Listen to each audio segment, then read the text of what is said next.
भाई बहन की ऐसी कहानी सुनकर आपके भी आंसू रुक नहीं पाएंगे। मेरी बहन को 8 साल हो गए थे शादी को। मैं आज तक अपनी बहन के घर नहीं गया। माँ पापा जी कभी कभी कोई त्योहार में, होली दीपावली में चले जाते। कुछ मिठाइयों के डिब्बे और बच्चों के लिए कपड़े लेकर जाते। एक बार बहन मेरे घर आई और उसके बच्चे भी थे। मेरी पत्नी आकर मुझसे कहने लगी कि ये बच्चे जो हैं आपकी बहन के घर का सारा सामान तोड़ फोड़ कर देते हैं और इधर से उधर कर देते हैं। आपको नहीं पता कि कितना घर बर्बाद करते हैं, कितने पैसे, दुगने पैसे बर्बाद करते हैं। और तो और आपकी माँ चोरी चोरी आपकी बहन को गेहूं, चावल, आटा, यहाँ तक कि बच्चों के खिलौने भी दे देती हैं। ये बात सुनकर मुझे बहुत गुस्सा आया, लेकिन मैंने उस वक्त कुछ भी नहीं कहा। और 2-4 महीने के बाद जब मेरी बहन फिर से अपने घर यानी कि मेरे घर आई, तब फिर उसके बच्चे ने एक बार टीवी का रिमोट तोड़ दिया। जब टीवी का रिमोट टूट गया तब मुझे बहुत गुस्सा आया और मैं माँ के पास जाकर कहने लगा कि माँ, बहन को मना कर दो कि साल में सिर्फ एक बार आया करें, और वो भाई दूज पर हर समय मुंह उठाकर यहाँ चली आती हैं। और आप भी जो बहन को आटा दाल चावल की थैली देती हो वो बंद कर दो। मैं अपने परिवार के लिए कमाता हूँ, बहन के लिए नहीं। मैं अपने लिए करता हूँ, उसके लिए नहीं। माँ चुप रही, लेकिन समय 4 बज गया था शाम के। बहन अपने बच्चों को तैयार कर रही थी और मुझसे कहा कि भाई, मुझे बस स्टॉप तक पहुँचा दोगे क्या? मुझे ऐसा लगा कि शायद मेरी बहन ने सब कुछ सुन लिया हो। मैंने ना चाहकर भी कहा कि कुछ दिन और रुक जाती। बहन ने कहा नहीं, अब बहुत दिन हो गए हैं, अब गर्मियों की छुट्टियां भी ख़त्म हो चुकी हैं, मुझे घर जाना होगा, काफ़ी टाइम हो चुका है। और मैं बहन को वहाँ तक बस स्टॉप तक छोड़ आया। जब घर की बंटवारे की बात हुई तब मैंने कह दिया कि मैं अपना हिस्सा बहन को नहीं दूंगा।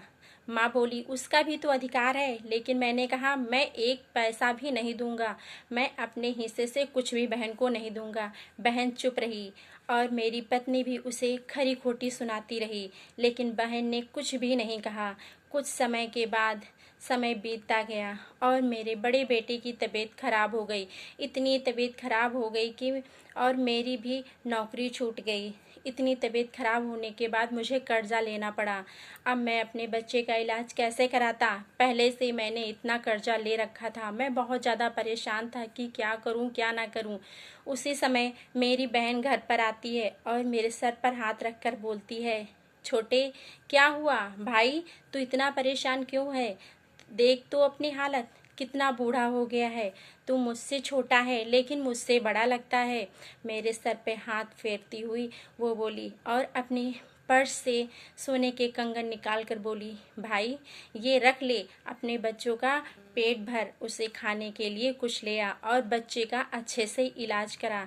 मैं अपनी बहन की तरफ देखता रह गया और देखते देखते मेरे आंखों से आंसू निकलने लगे। जब मेरी बहन कि मैंने उसके पैरों की तरफ देखा तो वो आज भी वही टूटी हुई चप्पल पहनी हुई थी और वो फटा हुआ दुपट्टा ओढ़ी हुई थी। मेरी बहन जब भी यहाँ आती बस एक ही दुपट्टा ओढ़ कर आती, बस आज भी वही दुपट्टा पहने हुए थी और वही टूटी चप्पल भी उसी के पास थी। मैंने अपनी पत्नी से कहा कि जाओ बहन के लिए कुछ बना दो। पत्नी गुस्से से बोली, क्या ज़रूरत है? कुछ भी ज़रूरत नहीं है इनके लिए कुछ बनाने की। बहन बोली, कोई बात नहीं भैया, कोई बात नहीं, मुझे कुछ भी नहीं खाना। और वो चुपचाप शांत हो गई। बहन बोली, तूने मुझे इतना पराया कर दिया, अपनी तकलीफ़ के बारे में भी नहीं बताया। तेरी बहन हूँ, बड़ी बहन हूँ, कुछ नहीं कर सकती तो क्या हुआ, थोड़ी बहुत तो तेरी मदद कर सकती हूँ। उसके हाथ में वही कंगन थे और आंखों से आंसू गिर रहे थे। मैंने भी देखा उसकी तरफ और मेरे भी आंखों से आंसू टपकने लगे। क्या ऐसी होती है बहन जो माँ का फ़र्ज भी निभाती हैं? बहन भी होती हैं, एक दोस्त भी होती हैं। हम भाई कितने मतलबी होते हैं, अपनी बहनों को कितना गलत समझते हैं। ऐसा नहीं होना चाहिए।